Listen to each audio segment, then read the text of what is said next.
Welcome to the Sample Chapter Podcast, the show where authors read a sample chapter from one of their books. Here's your host, Jason A. Meiske. Greetings and welcome back, my friends, to episode 95 of the Sample Chapter Podcast. Hey, thank you so much for being patient with me. This week we have a very special guest in writer and poet Juliette Molen. And, I want to start this week off with, firstly, an apology to Juliette. This episode was supposed to have been up yesterday, November 12th. I didn't get a chance to do that at the time. It's been quite the last almost week now. As a lot of you know, I did have knee surgery on Friday, the 8th. It's no big deal, really. It's been a long time coming. And so I spent the weekend kind of recovering from some of that, letting the swelling go down and whatever. But, I didn't plan things out very well. I didn't have any of my equipment upstairs. They was all downstairs in my studio. So I didn't get to complete the edits on the episode like I had planned. Basically, I just didn't get a chance to record this stuff. And I thought, well, that's no problem. I've got plenty of time. I can work on it Sunday or Monday maybe. And as it happens, sickness hit the house.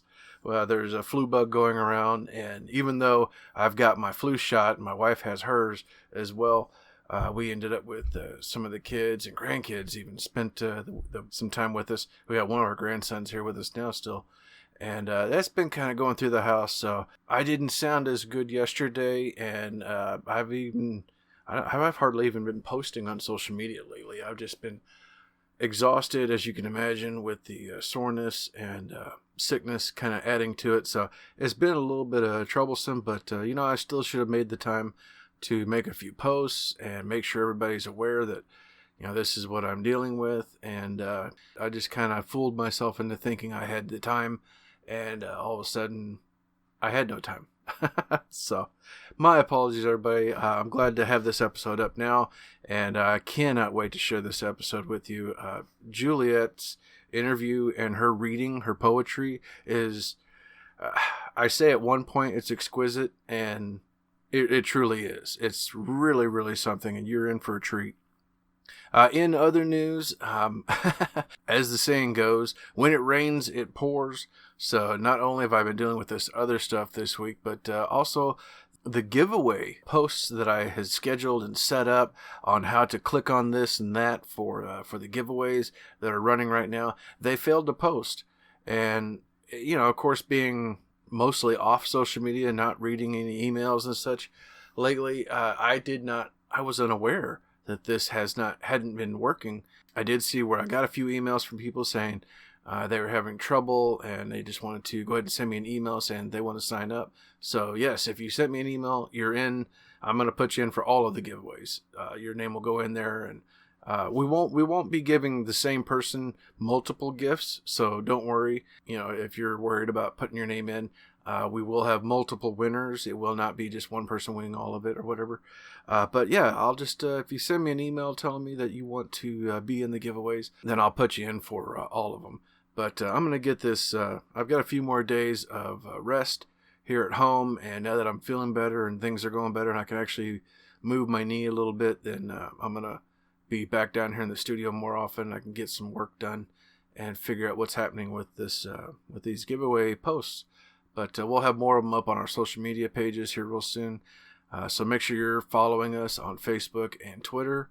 The email, in case you haven't heard, that is samplechapterpodcast@gmail.com. You can reach out to us through that and let us know that you want to be a part of the show, or you want to sign up for the giveaways that we're going to be having, and we'll get you all set. There's still lots of time, so don't worry about that. It's unfortunate that this hasn't been working well, but I purposely wanted to try and start early on some of this instead of waiting for the last week.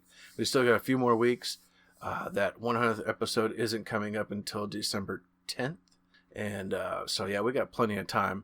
So anyway, I want to thank all of you out there for tuning in and checking things out. Last week's episode with my friend Dan Bergman, I did get a chance to look last night, finally. My first time in almost a week.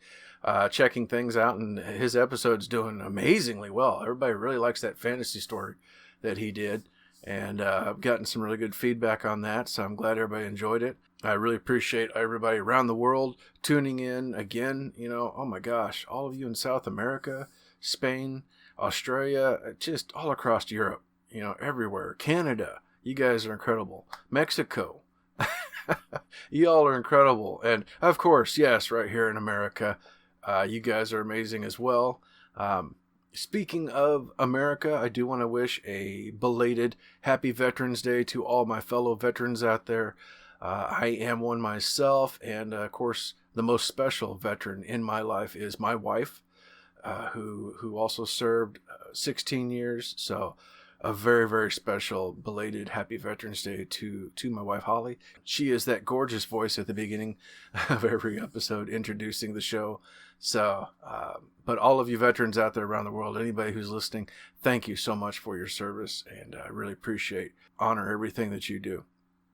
Hey, make sure you guys click the links in the show notes for our friends and sponsors. Sponsors like U-Stor-All, who've been with us from the very beginning. They are the premier place for self-storage in the Warrensburg, Missouri area. If you're looking to store anything, because, winter's coming, you want to make sure to get a hold of them at U-Stor-All.net. That's spelled the letter U, STORALL.net. Their Google presence has been growing. They've gotten so many fantastic reviews. So go in there and check those out. See what the reviews are. See what people are saying. Don't just take my word for it. And also spend some time on their website, because they're fully fenced in, gated access. You're going to have your own private gate code, more than 60 cameras recording 24 hours a day, climate control and non-climate control. And let me tell you, this place, both of these facilities are clean like you wouldn't believe.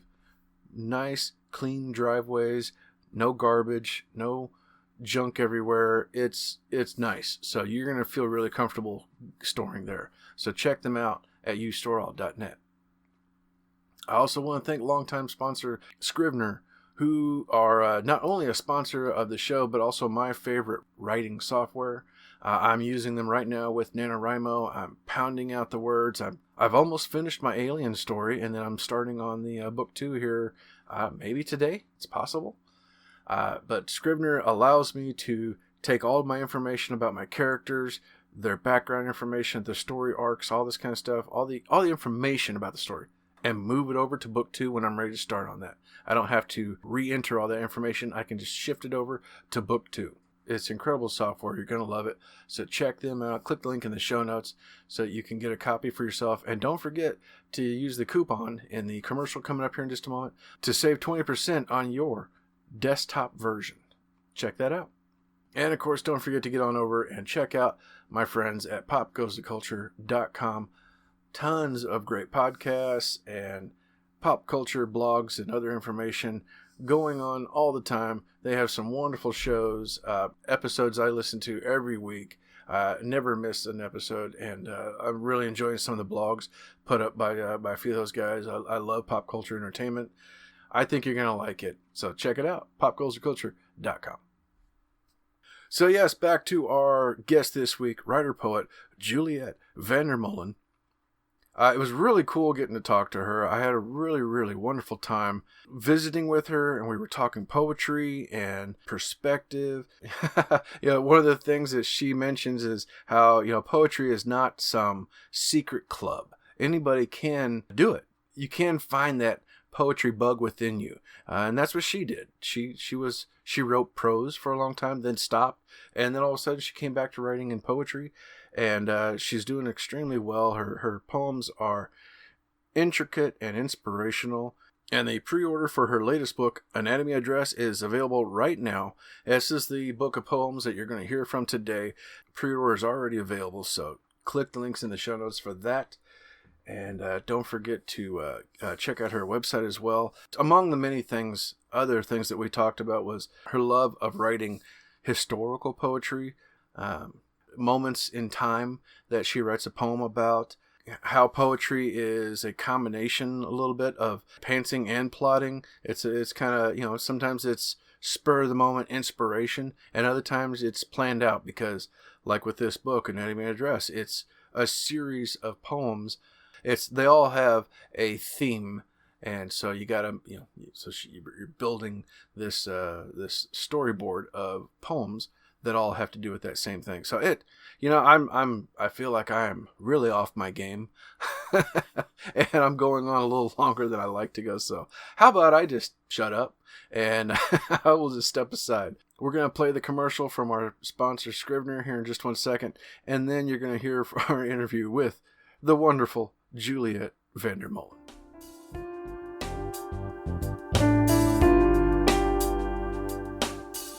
Jason here.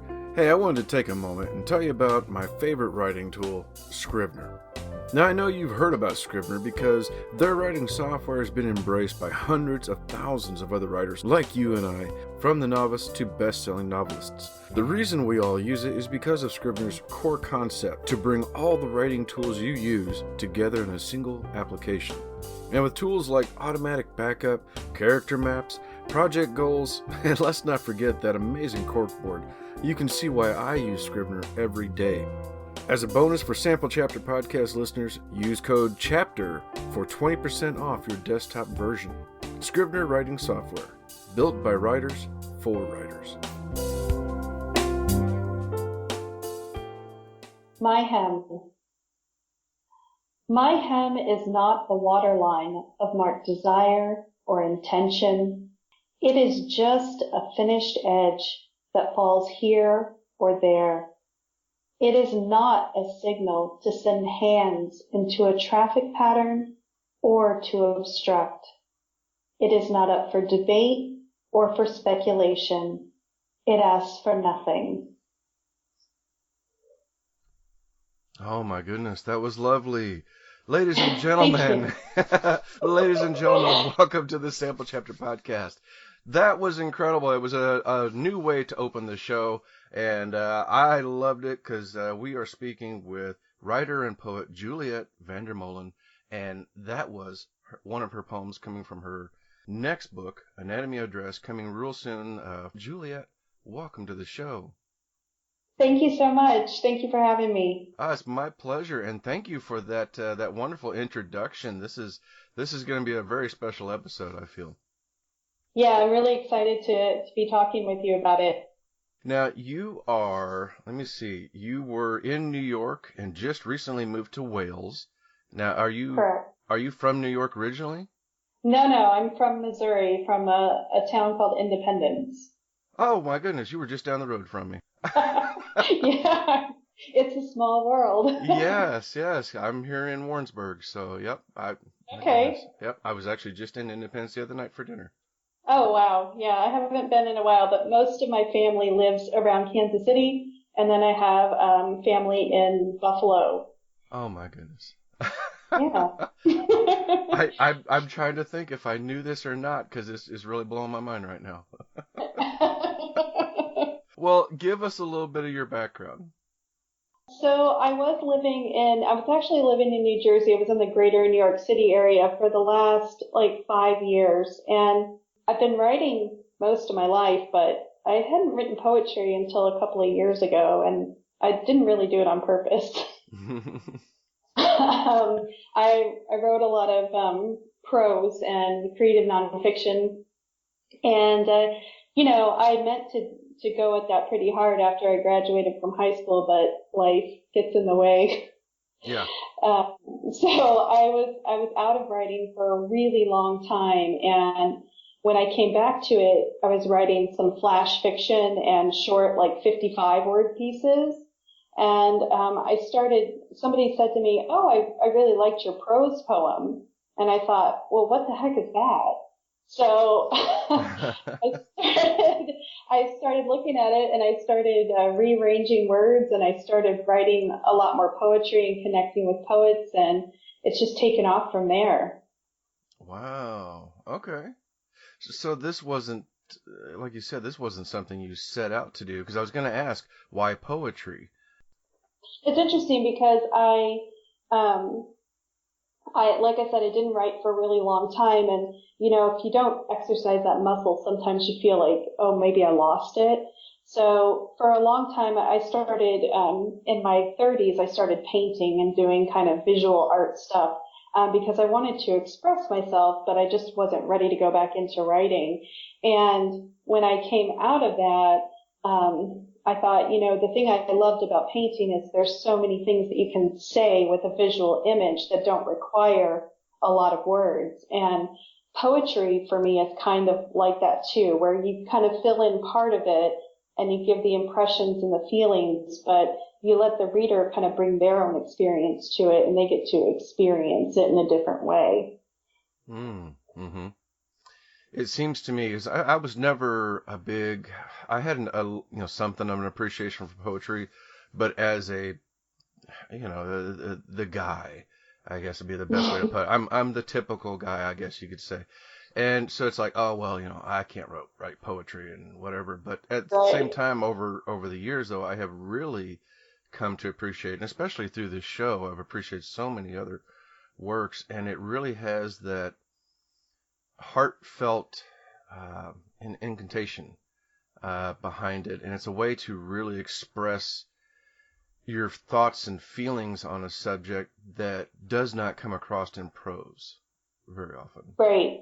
Yeah. And, I was not a huge fan of poetry because for a long time I found it kind of inaccessible. People would read a poem out of a book and talk about how deep that was and how interesting the metaphor was. And I was like, I don't get it, So poetry I felt like it was some kind of like little club that I didn't quite know the secret knock for, But talking to some more contemporary poets, going to poetry readings and hearing people tell their stories kind of behind their poetry, it really opened up a whole new world for me. So I always try to be accessible to people and, want to kind of open that up because it really was a surprise to me and it was a great surprise. Oh, yes, absolutely.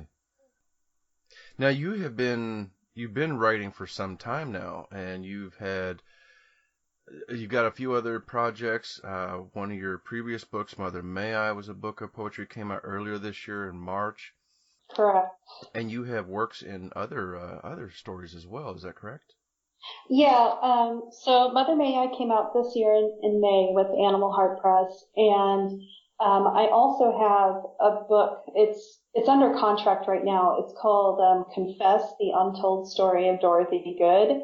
And it's about a little girl who was the youngest accused person in the Salem witch trials. She was 4 years old when she was arrested. Oh. And yeah, the book of poetry kind of follows her and what we know of her life, which isn't a whole lot. And then it kind of goes into the realm of a little bit of historical fiction and some conjecture about what her life might have been like after those trials. Oh my goodness. Wow.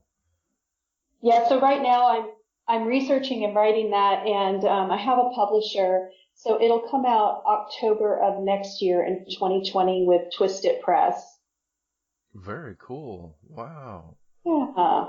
Wow. I mean, the book, the story behind it. Oh my goodness, that's incredible. It's really amazing, and actually it's funny because you think about like, well, where do these ideas for poetry come from?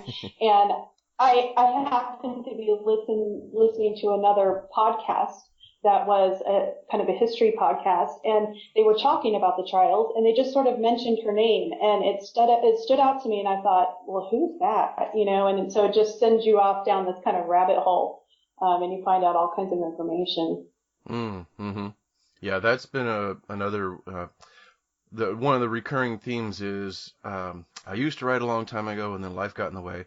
The other one, and the other recurring theme I hear a lot is the some little snippet of something, or the writer's ears picking up on something that they heard somewhere, and like, what is that?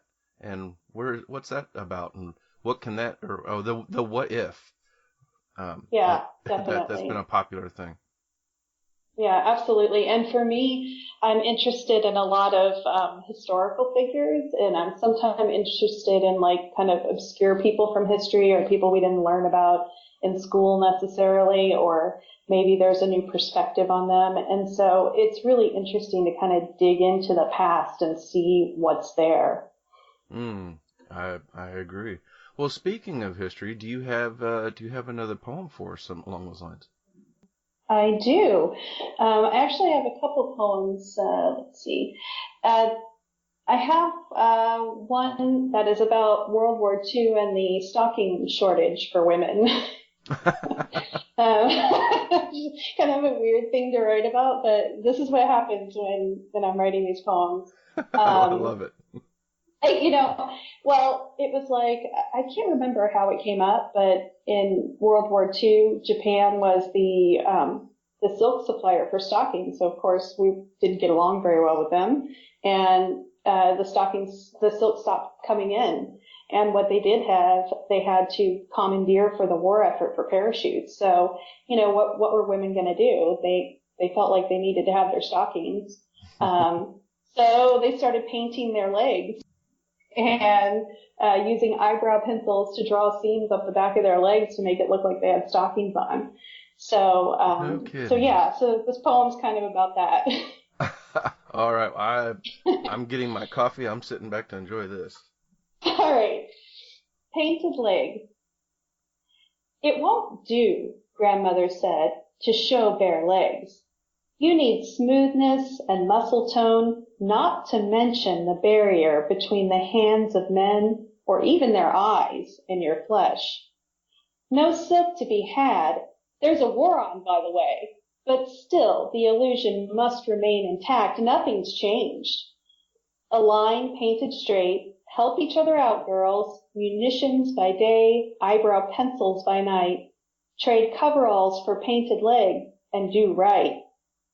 Rosie may be a riveter, but she's also got to be riveting because those men, they're coming back, and they'll expect your stocking legs and painted smiles to greet them. Grandmother says, do your part, but don't forget your place. And please, just paint your legs. Wow. Okay. That's now that's one that makes me unsure how to feel. It's interesting, and yet my heart goes out to them for feeling that was a part of life, that was so necessary for them to do at the same time. Well, I think World War II empowered women in a lot of ways because they started doing things they never thought they would do before, like working in the munitions factories and working on planes. But they still, I think, sort of didn't know how to be because they had kind of one foot in this sort of traditional role and the other one in this sort of modern role that nobody had a pattern for yet, Mm-hmm. And so I think that, I talk about the grandmother in it, and a lot throughout the poems in the book, there's information and advice that gets handed down from woman to woman, mother, grandmother, and it's all well-meaning, but they don't always realize the impact of it. And so I think, that's kind of where that poem comes from. Oh, okay. All right. Well, and this is kind of going back to what we talked about before, was that the thing with poetry is it really, there is that deeper feeling to it, and it kind of makes you question some things that you may not have thought of before. Kind of like what I had done there with it made me question how I felt about that. Yeah. Yeah. And, it's, these women, like I said, a lot changed for them after the war. And, I think that they were trying to kind of figure themselves out too. So it's hard to know, when something new is happening that's never happened, and it affected the whole world. It wasn't just like a few individual people, Mm-hmm. So, oh, wow. So yeah. Yeah. Well, now back here in America, as you know, this is the fall time of year, so there's lots of homecomings, and we just had our homecoming here yesterday at the college, with the parades and such. And I know you've got a poem about parades, which I may not be leading us into this one correctly or not, but I would love to hear it. Well, sure. We may not know how to feel about this one either, but we'll see. I have a feeling it's probably nothing like I was leading us into with that. All right. It's called Girls on Parade. Flown high, Small voices turn loud for crowds, synchronized to one breath. Hair pulled tight, bound in tops and glitter gleaming below lights, lifting spirits for jerseys and pads and helmets on a Friday night. A V-notch modern, Spankies printed to draw the eye, twirl and whirl, long looks up legs, red lips, wide eyes. No name stitched for recognition, chromosome deficient, just one organism, until determined they are competition in matching skirts. Okay. Yep. I think you're right. I think it got me thinking about when my daughter was a cheerleader in high school, and I'd go, and I think the first time I got to see her in her cheerleader outfit, I thought, wow, they've changed a lot from when I was in school. The uniforms are different. For sure. And my daughter, she's 21 now, but she was a cheerleader in high school. And so I went to all those Friday night games. And gosh, I don't think people realize how hard they work, and how athletic they actually are.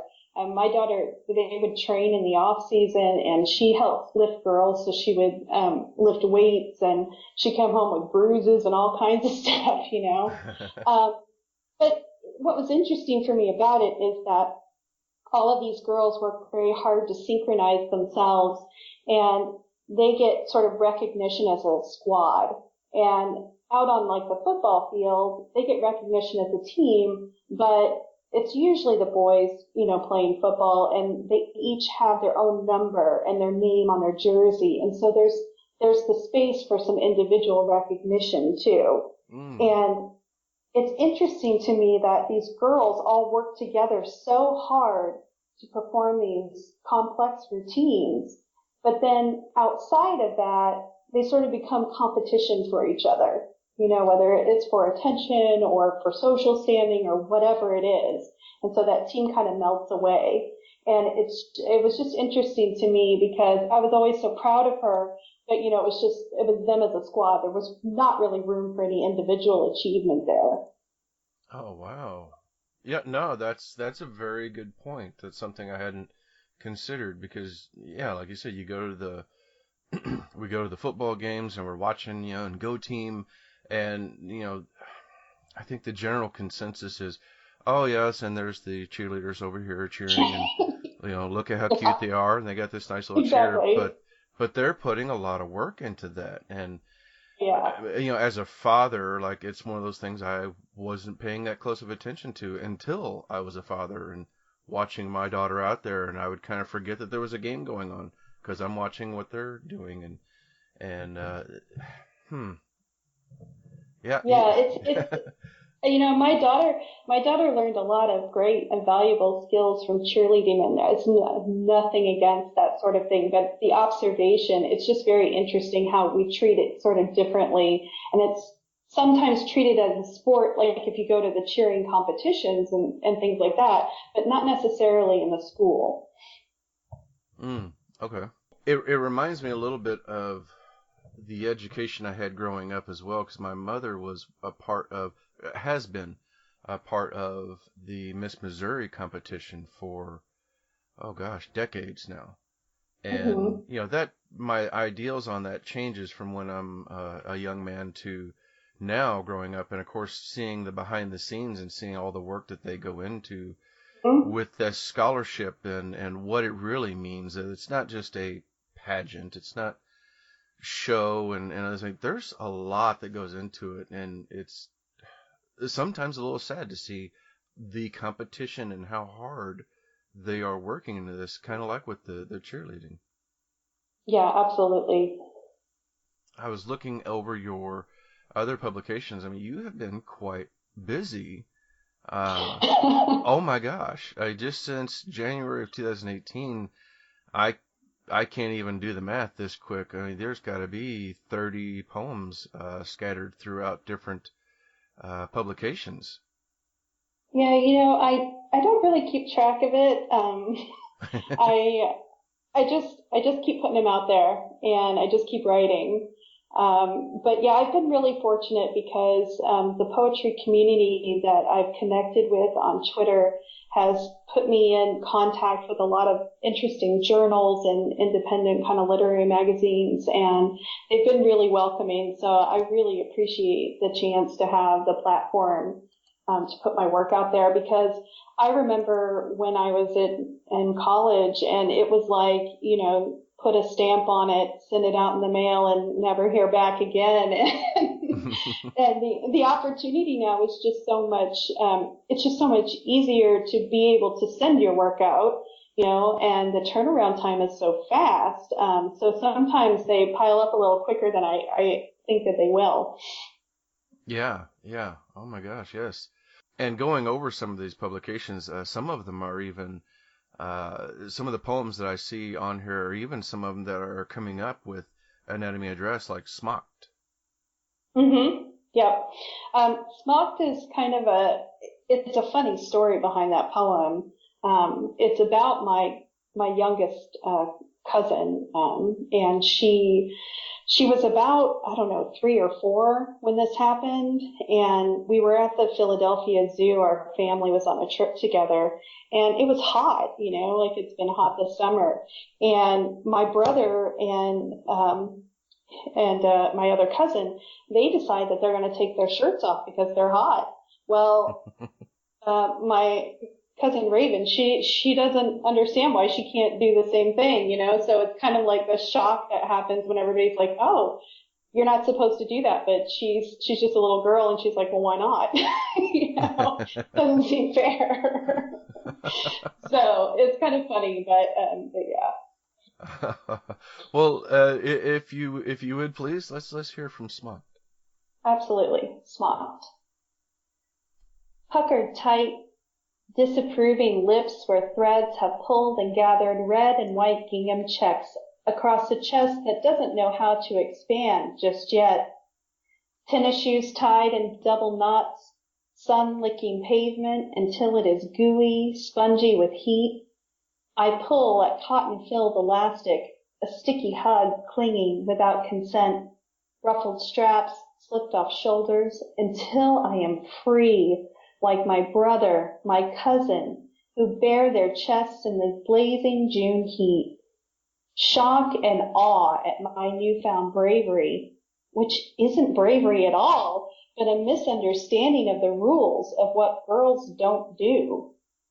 The edge of my bobbed hair cutting the knife line into my cheeks while my head hangs and mother rushes to cover me, but not before a picture is taken that everyone will laugh at for years to come.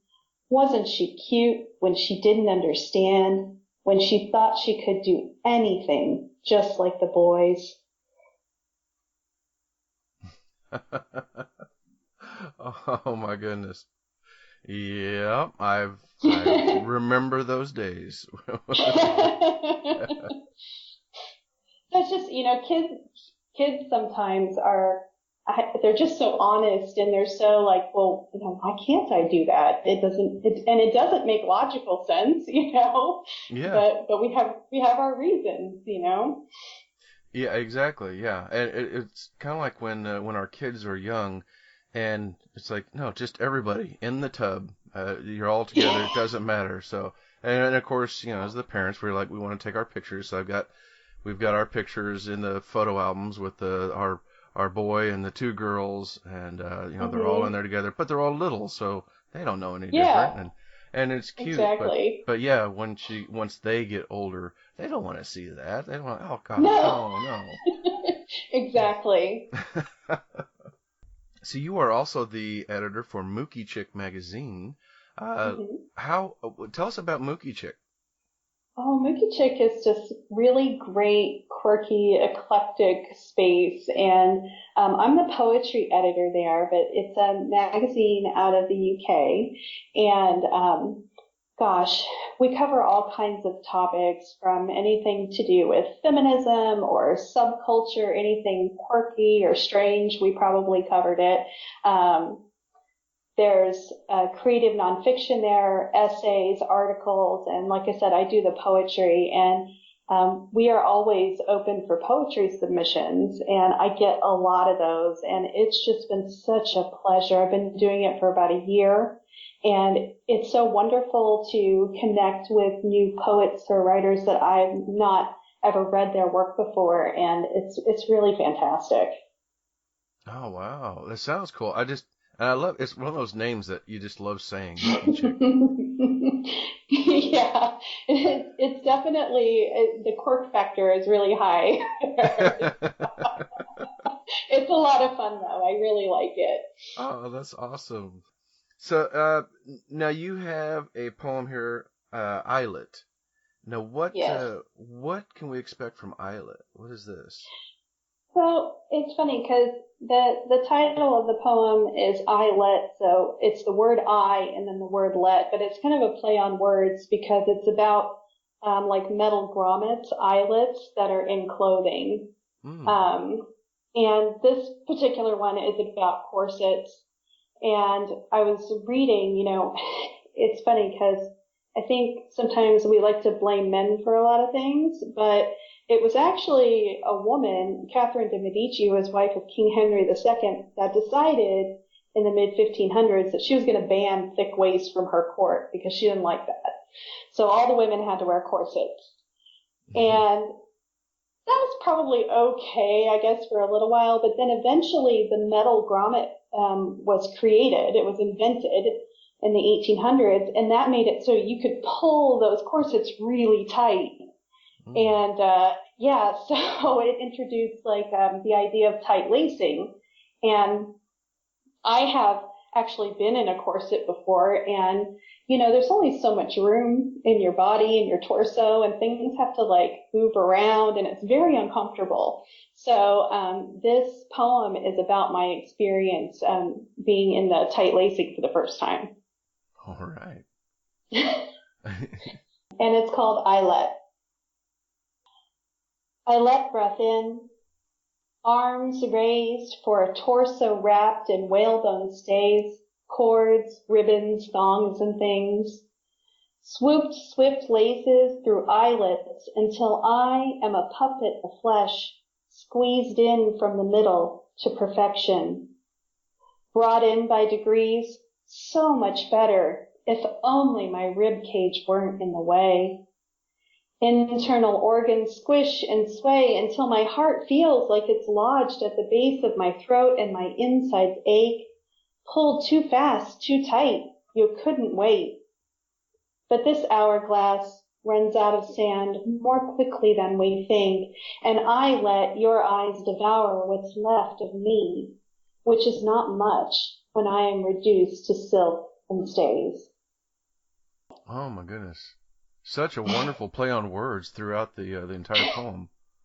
Thank you. That was a lot of fun to write. That was exquisite. Thank you so much. Oh, wow. And one of the things I really like with all of these poems, and of course this is something I've learned that it's planned this way, is all of your titles are a tie-in to the name of the book. Anatomy of a Dress, so it all goes back to it, which of course, and of course that's the guy's part of my brain going like, well, what's this about? But I see it now, and I don't know if that's the writer side coming out or whatever, but this is really cool that you've got it all tied together and this recurring theme. Now, I see that some of these are poems you've written like a year ago. Do you plan out some of these poems in advance, or do you kind of see a theme and then decide to write some more? Well, a lot of times what happens is I have an idea for a single poem, and so I'll write that poem and I just kind of tuck it away, and then somewhere down the road I'll say, oh, I have something else interesting, and oh, I could kind of put that together, and then sometimes it all comes together like that. This particular book was a little more planned. In the beginning of the book, I talk a little bit about how when I was painting, I was actually sketching a lot for my paintings, and I was working on a project based on something I saw at the Costume Institute at the Met in New York. And it was about all of these gowns, which I ended up doing as some abstract paintings. And basically, I had done a lot of research on how those gowns were constructed and kind of the architecture of them. And that kind of led me down the path of anatomy of a dress and thinking about all the pieces of the things that I put on every day and kind of what they mean to me. Okay. Well, kind of like that last poem. It's exquisite work. Just like a well-made dress, it seems this book is equally as well made. And is this something you seem to be having a lot of fun with the poetry? So I'm gonna expect that we will see many more books of poetry from you in the future. Oh, definitely. Always have so many projects going on. And with, I'm working on a book about Hilma F. Klint, the artist. And I'm doing some research into Mary, Queen of Scots as well. So I usually do some research and then see where the inspiration takes me, so I definitely have a lot going on. Okay. And have you given any thought to trying a novel at some point as well, or do you think this is kind of your new home?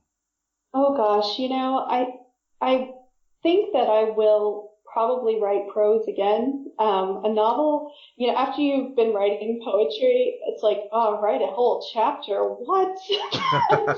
So many words. But I wrote a really bad novel many years ago during Nano. Oh yeah. I think we've all done that at least once. But yeah, I love storytelling. And so I think that there's every possibility that I could end up back there again. But I'm just not ready to put the poetry away yet. I tell you, something I have learned from the tiny little dabbling I've done in some poetry, thanks to my local writing group. We had a poet came in and we did some exercises, and something I learned from this is, although we're letting, just like with prose writing, we're letting our feelings come out as far as the story, because either you're planning it or you're plotting or pantsing. Whether you're doing one or the other, you're still letting this pour out of you. And with poetry, there is the search for the right word. There's the cutting it down to precisely what your feelings are, what you're trying to say, which too often with novel writing, we're just pouring it all out. And then it's like pulling teeth to like, no, we can't cut that. No. Oh no, this scene is special to me. It ties everything together. And then somebody shows you like, you've already written this 3 times in this paragraph. Yeah. Whereas with poetry, I've learned that it taught me how to look at my own writing in a way that, how to tell the story in a tighter sense or in a tighter way. Yeah.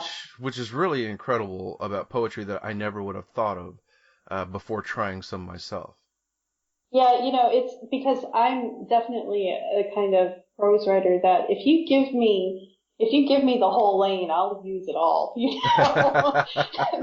It gets really wordy, so I totally understand. It's very hard to cut back from your words. Yep.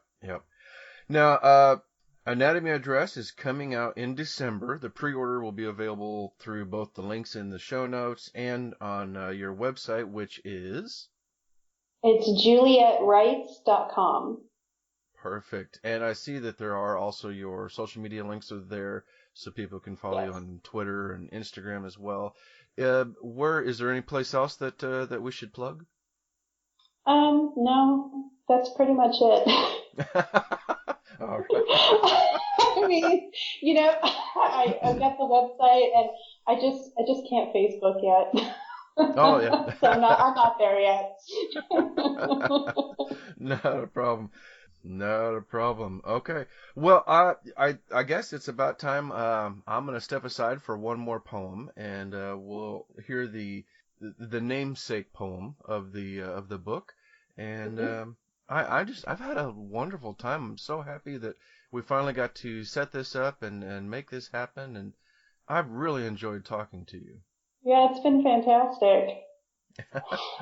Well, thank you so much for being here. And ladies and gentlemen, it's time for one more poem from the delightful writer and poet Juliette Molen with Anatomy of a Dress.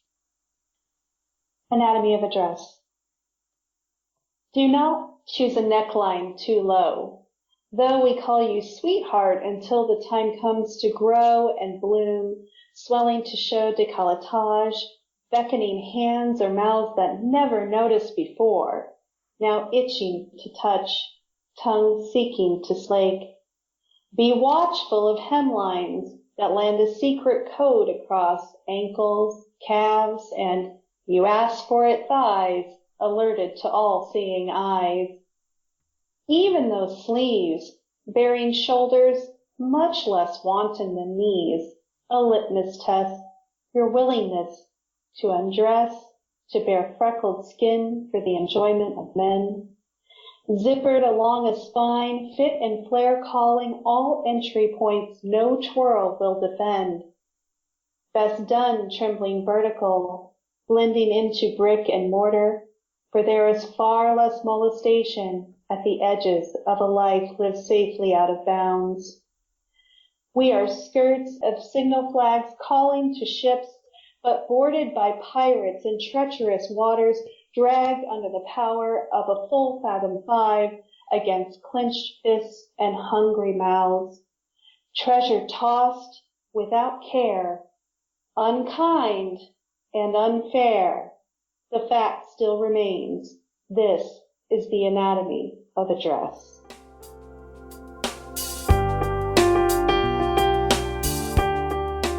And that was Juliette Molen reading 6 poems from her latest book, Anatomy of a Dress. The pre-order for that is available right now, so click the link in the show note so you can get on over to her website and pre-order this book. It's a wonderful collection of poems, and I was delighted to get to speak with her and hear some samples of this.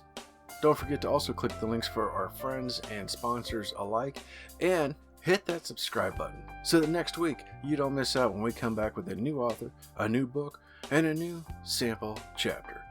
Take care, everybody. Thank you so much for the touching emails, and I'll see you again next week.